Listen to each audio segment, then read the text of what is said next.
बेवफा रे बेवफा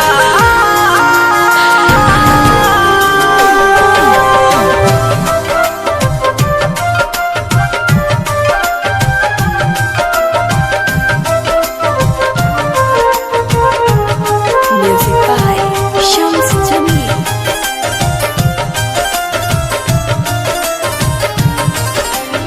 Presented by Kanha Music Thane. हमके रोइलू ठीक नहीं कैलू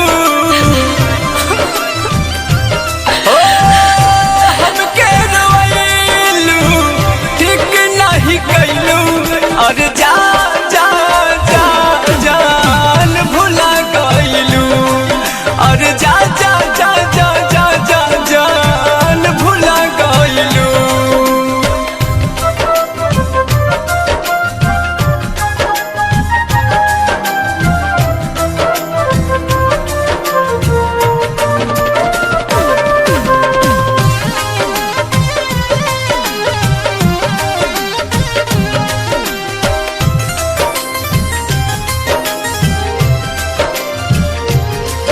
अरमान के हमरा तू सब तोड़ दिल बारू हो बिच राह में हमरा के तू छोड़ दिल बारू हो।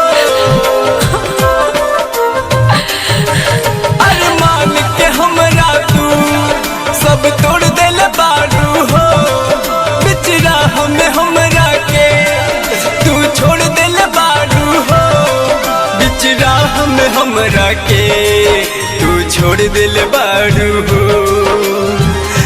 बहुत सतैलू हमसे दूर भैलू और जा जा जा जान भुला गइलू और जा जा जा जा जा जा जान भुला गइलू।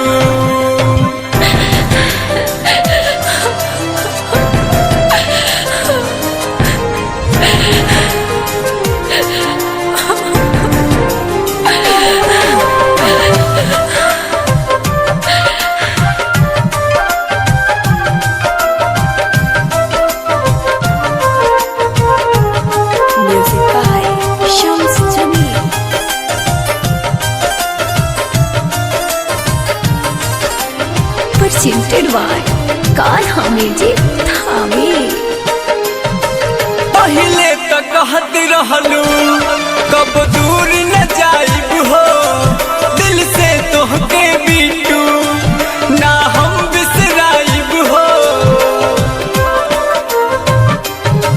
पहले तो कहत रहलू कब दूर न जाइब हो दिल से तोहके बीटू ना हम बिसराइब हो दिल से तोहके बीटू ना हम बिसराइब हो। राइटर रविंदर संगे घर तू बसैलू और जा जा जा जान भुला गइलू और जा